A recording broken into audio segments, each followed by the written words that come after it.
नमस्कार, मैं आचार्य सत्येंद्र शास्त्री संपूर्णानंद संस्कृत विश्वविद्यालय वाराणसी से आप सभी के समक्ष में 12वीं क्लास की हिंदी विषय के लिए मैं आप सभी को पढ़ाने के लिए आया हूं। आप सभी लोग इस पर ध्यान देंगे। और प्यारे बच्चों, मैं आज आप सभी को मैं 12वीं की हिंदी की पहले पाठ के विषय में बताने वाला हूं, पढ़ाने वाला हूं। आप सभी लोग ध्यान से पढ़ेंगे और इस वीडियो के साथ निरंतर बने रहेंगे, क्योंकि आज मैं कुछ ऐसी चीज़ें आपको इस विषय में बताऊंगा, इस पाठ में बताऊंगा, जिससे जो आपको यहाँ ही नहीं, केवल 12th में नहीं अपितु हर जगह काम आएगा और आगे भी आपको काम आएगा, क्योंकि यह एक बहुत बड़ा जनरल नॉलेज भी है। तो अभी यह 12वीं क्लास का जो फर्स्ट चैप्टर है, फर्स्ट पार्ट है, यह आपके लिए आगे भी बहुत काम आएगा। तो इसको आप विशेष ध्यान देंगे, छोटी छोटी चीज़ों में बने रहेंगे और आपको मैं ऐसा पढ़ाऊंगा कि आप सभी लोग मतलब इसको केवल सुनने मात्र से ही बहुत सारी चीज़ें आपको याद हो जाएंगी। तो इसलिए आप सभी लोग इस वीडियो से बने रहें। आइए हम सब लोग चलते हैं और हिंदी के पाठ 1 पर प्रवेश करते हैं। तो आज मैं आपको सूर्य के बालकृष्ण इस विषय पर आज पढ़ाने वाला हूं। तो देखिए, सूर्य के बालकृष्ण, यदि अगर मैं आपसे यह बात कह रहा हूं तो सबसे पहला तो हमारा एक प्रश्न उत्पन्न हो जाता है कि आखिर यह सूर्य है कौन। तो सबसे पहले तो जिसने इस पाठ को लिखा उसका परिचय विशेष आवश्यक है। और देखिए, सूरदास जी तो आज केवल यहाँ ही नहीं कि मतलब इस पाठ में नहीं, यह एक बहुत बड़े कवि हैं भक्ति रस के, जो कि हर जगह पर इनके लिए प्रश्न आते हैं और हिंदी साहित्य के नाम पर प्रश्न पूछे जाते हैं। तो आज हम लोग इसके माध्यम से सूरदास जी के विषय में भी जानने का प्रयास करेंगे। यद्यपि मैंने इसमें ब्लैक बोर्ड में पहले से ही लिख रखा है, आप सभी लोग देख रहे होंगे। आज मैं हिंदी का कक्षा की 12वीं क्लास की हिंदी ले रहा हूँ और सूर्य के बालकृष्ण इस पर हम लोग चर्चा कर रहे हैं। तो देखिए, अब हम लोग जानेंगे कि सूरदास जी कौन थे। सबसे पहला प्रश्न, थे कौन सूरदास जी? तो भक्ति काल के कृष्ण भक्त कवि थे। कौन थे? भक्ति काल के कृष्ण भक्त कवि थे। और इनका जन्म दिल्ली के पास सीही ग्राम में हुआ था। दिल्ली के पास में एक सीही ग्राम है जहाँ पर इनका जन्म हुआ था। और इनका जन्म का सन, अभी देखिए जिस प्रकार से अन्य कवियों की जो तिथि मतलब एक रहती है कि हाँ ये स्थिति में, परंतु इस पर अभी शोध जारी है, इस पर लोग शोध कर रहे हैं। परंतु अभी यह बात स्पष्ट है कि 1478 में सूरदास जी का जन्म हुआ था और यह 1642 में दिवंगत हो गए थे। यह बहुत स्पष्ट है, जो कि मैं आप सभी को यह प्रमाणित बातें बता रहा हूँ। इनका निवास स्थान, जो इनका रहवास था, वह वृंदावन के गौघाट में इनका रहवास माना जाता है। और इनके गुरु जिन्होंने इन्हें भक्ति काल में पुष्ट किया, भक्ति में इन्हें पुष्ट बनाया, वह गुरु थे वल्लभाचार्य जी, जिन्होंने इन्हें भक्ति की दीक्षा प्रदान की और भगवान श्री कृष्ण का प्रेमी बनाया, भगवत गीता का परिचय कराया। इन सभी चीज़ों से इन्होंने इनको जो परिचय कराया, इनको भक्ति काल में जिन्होंने जोड़ा, वह महापुरुष थे वल्लभाचार्य जी। और लोग कहते हैं कि सूरदास जी जन्मांध थे, और यह सच भी है। सूरदास जी जन्मांध ही थे, जन्म से ही वह अंधे थे। जन्मांध का मतलब होता है कि वह जन्म से ही अंधे थे। और इनकी जो प्रमुख रचनाएं हैं, आज हम थोड़ी सी चर्चा इनकी रचना पर भी करेंगे। सूर सागर और सुर सारावली और साहित्य लहरी, यह इनकी प्रमुख रचनाएं हैं, जो कि मैंने यहाँ पर लिखा है। आप सभी लोग वीडियो के माध्यम से इसका स्क्रीनशॉट लेकर के या वीडियो को रोक करके आप सभी लोग इसकी नोट्स भी बना सकते हैं। नोट्स बनाना बहुत अनिवार्य है, क्योंकि जब आप लोग इसको नोट करेंगे, इसे लिखेंगे, तो आगे चल के है आपके भविष्य में बहुत काम आने वाला है। और देखिए, मैं आपको और बहुत सारी चीज़ें बताऊंगा और आप सभी लोग इस पर नोट्स बनाते रहेंगे। बिना लिखे हम लोग किसी प्रकार का कोई अध्ययन, भले हमारे पास कितनी भी सुविधाएँ हों, परंतु बिना कॉपी और कलम के हमारी पढ़ाई नहीं हो सकती। इसका आप लोग विशेष ध्यान देंगे। तो आज हम लोग यह भगवान श्री कृष्ण के विषय में यह पाठ है, जो कि भक्ति काल के बहुत अच्छे भक्त, कृष्ण भक्त कवि श्री सूरदास जी ने इस पाठ को यहाँ पर प्रस्तुत किया है।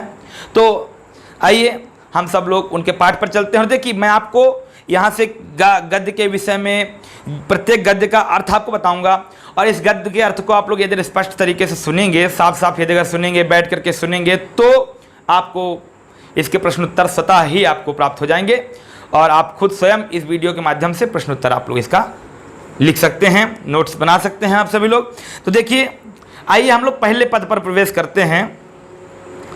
जसुमती मन अभिलाष करें, कब मेरो लाल गुटरू बनी रेंगे, कब धरनी पग द्वेक धरे।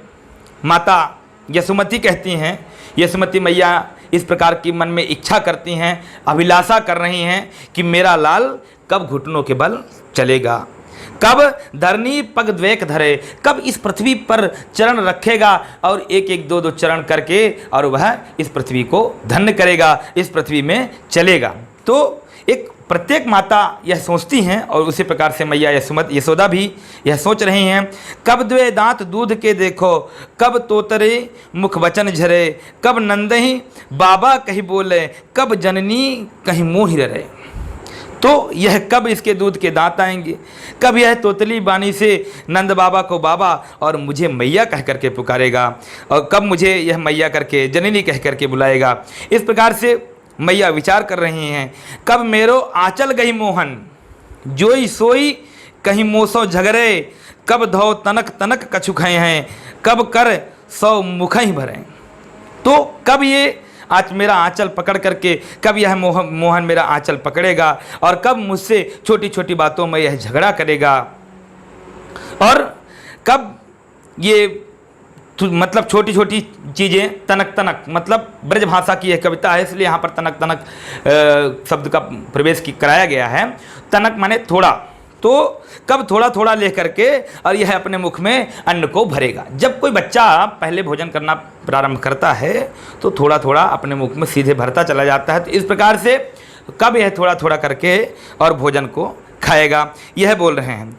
कब हंसी बात कहेगो मुँह से, जा छबिते दुख दूर हंसे, हरे श्याम अकेले आंगन छाड़े, आप गई काज कछु काज धरे। तो कब यह हंस करके मुझसे बोलेगा, और कब यह जब हंस करके बोलेगा तो सारे दुख अपने आप भी दूर हो जाएंगे। जब कभी आप चाहे कृष्ण लीला पर ले लीजिए, चाहे राम लीला पर ले लीजिए, किसी पर भी इस चर्चा को ले लीजिए कि जब भगवान हंस करके किलकारियाँ भर करके भगवान जाते हैं दशरथ जी के पास। यहाँ पर छोटी सी बात मैं आपको एक उदाहरण के रूप में देना चाहता हूँ कि जब दशरथ जी भोजन कर रहे होते हैं, और दशरथ जी जब भोजन कर रहे होते हैं तो उनके पास जब भगवान किलकारियाँ भर करके और दशरथ जी के पास जाते हैं, तो दशरथ जी का जो भी संताप, जो भी मन में हृदय में जो उद्वेग होते हैं, वह तत्काल ही समाप्त हो जाते हैं अपने पुत्र की किलकारियों को देख करके। और दशरथ जी ही नहीं, यहाँ पर नंद बाबा की भी यही स्थिति है। नंद बाबा के गोद में जाकर के जब कन्हैया बैठते हैं तो मानो ऐसा लगता है जैसे जन्म जन्मांतर के दुख दूर हो गए हों। तो इस प्रकार से सोची मैया, और मैया सोचते सोचते आंगन में लाला को छोड़ करके और कुछ काम करने के लिए अंदर चली जाती हैं। इतने में ही आंधी आई और बादल गरजने लगे। यह अंतर अधवाई उठो, एक गरजत गगन सहित अधरें, सूरदास ब्रजलोग सुनत धुनि, जो जहाँ तहाँ सब अति ही डरें। तो जो ब्रज के लोग हैं वह सभी लोग देख करके कि आंधी आई है और गगन गरज रहे हैं, तो सभी लोग देख करके डर जाते हैं, और जो जहाँ है वह वहीं छुप जाते हैं। सूरदास जी कहते हैं ब्रज के लोग सभी लोग छुप जाते हैं, और भगवान मतलब सभी लोग वहाँ पर इतना डर रहे हैं उस बादल से, गरजते हुए बादलों से, और जाकर के अपने अपने स्थान पर छुप गए। इस प्रकार की कल्पना सूरदास जी ने माता यशोदा के लिए अपनी कविता में व्याख्यान किया है। तो आइए अब हम लोग दूसरी पंक्ति पर चलेंगे। यह तो भगवान के बालपन की लीला है। भगवान ने जो लीला की, मैया जो सोच रही हैं मन में कि कब मेरा लाल बड़ा होगा और कब बड़ा हो करके यह मुझे बाल सुख का आनंद प्राप्त कराएगा। तो आइए अब मैं आपको दूसरी पंक्ति में लेकर के चलता हूँ। अब भगवान थोड़ी बड़े हो गए हैं, ये तो बचपन की लीला थी।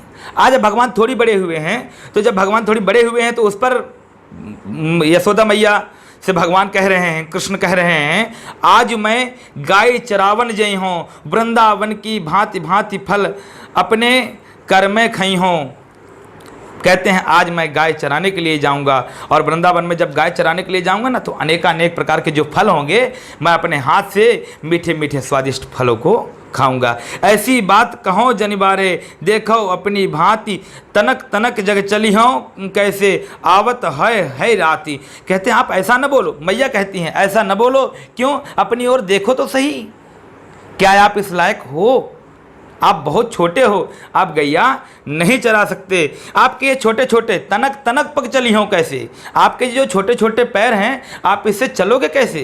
क्योंकि आते आते तो रात हो जाती है ना, इसलिए आप गैया चराने नहीं जा सकते। माता मानो ऐसा कहना चाहती हैं यशोदा मैया। प्रात जात गैया ले चारन, घर आवत है सांझ, तुमरो कमल बदन कुमिलई हैं, रेंगती घाम ही मांझ। तो मैया कहती हैं कि प्रातःकाल उठ करके आप गैया लेकर के चले जाओगे और घर आते आते शाम हो जाएगी। तुम्हारे जो बदन है ना, वह सब कोमल हैं, और जब वहाँ से तुम चलते हुए आओगे, रेंगती घाम ही मांझ, जब धूप में तुम रेंगोगे तो आपके जो बदन हैं वह सब कुमला जाएंगे। मैया ऐसा यशोदा मैया भगवान से कह रही हैं।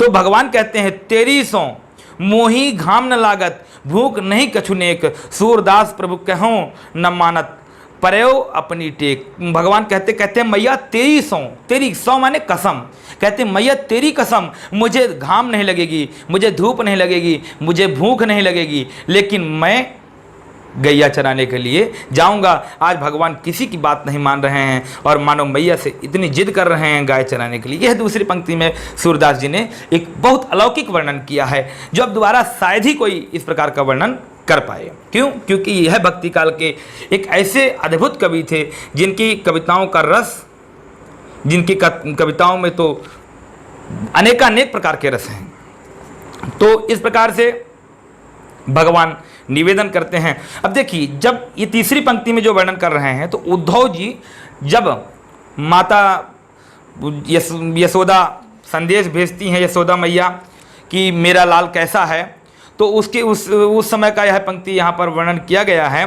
संदेशो देवकी सो कहियो, हों तो धाई तिहारे सुत की, मया करत ही रही हो, जदपि देव तुम जानती उनकी, तव मैं मोही कही आवे, प्रात होत मेरे लाड़ लड़ाते, माखन रोटी खावे। कहते हैं कि चाहे आप मेरी एक छोटी सी संदेश जरूर कह देना जाकर के मैया देवकी से। जब भगवान चले जाते हैं मथुरा, तो उस यशोदा मैया कहती हैं कि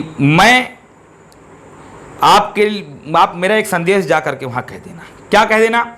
बोले मैं आपके सुत की दाई, मतलब मैं आपके पुत्र की दाई हूँ और हमेशा माया करती रहूँगी, हमेशा मेरा प्रेम उससे बना रहेगा।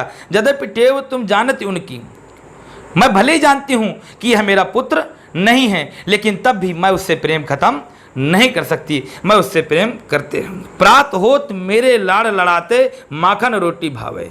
जब मैं लाड़ लड़ाती थी ना, तो प्रातः उठ करके ही सबसे पहले मैं उससे लाड़ लड़ाती थी और उसको माखन रोटी ही प्रातःकाल भाया करती थी, अच्छी लगती थी। तो तेल उबटनो अरुतातो जल, तही दे कि भजी जाते, जोई जोई मांगत सोई सोई देती, क्रम कम क्रय निहाते।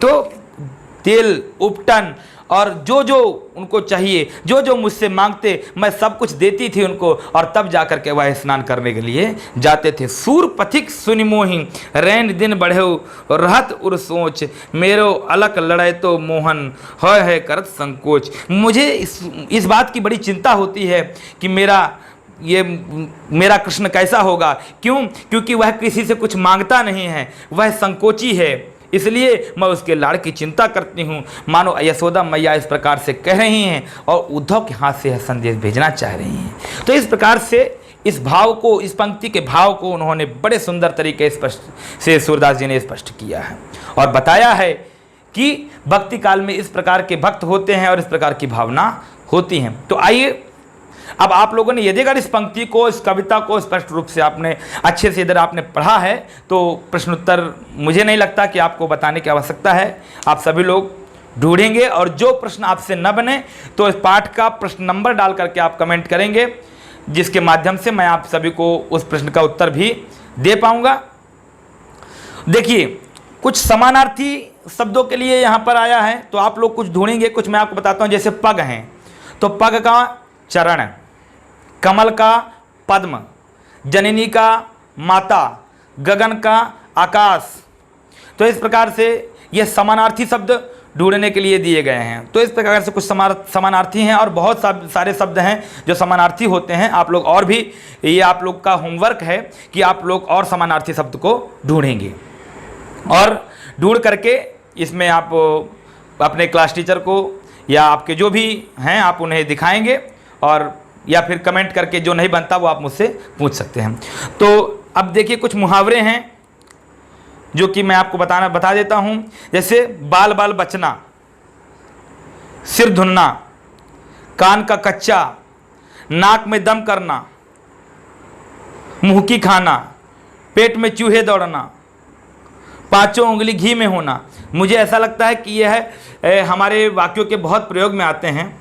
और बाल बाल बचना माने जरा सा किसी कार्य के लिए, मतलब दुर्घटना से कोई बाल बाल बचा, मतलब थोड़े में बच जाना। और सिर धुनना मतलब परेशान हो जाना। कान का कच्चा होना माने जल्दी किसी के बहकावे में आ जाना। नाक में दम करना अर्थात किसी को चैन से रहने न देना, किसी को बार बार परेशान करना, ये नाक में दम करना।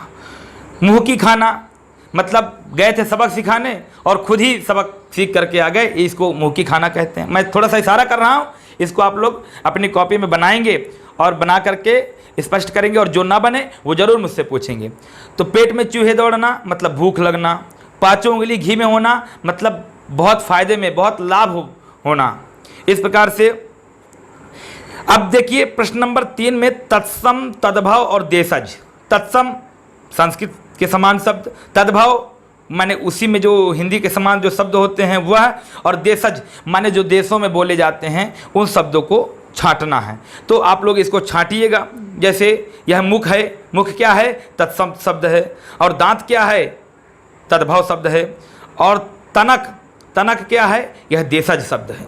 तो ऐसे ही इन सभी वाक्यों को आप लोग ढूंढेंगे। और आइए अब हम आगे के क्लास दूसरा चैप्टर, दूसरा पाठ कल पढ़ाएंगे। आज के लिए नमस्कार, धन्यवाद।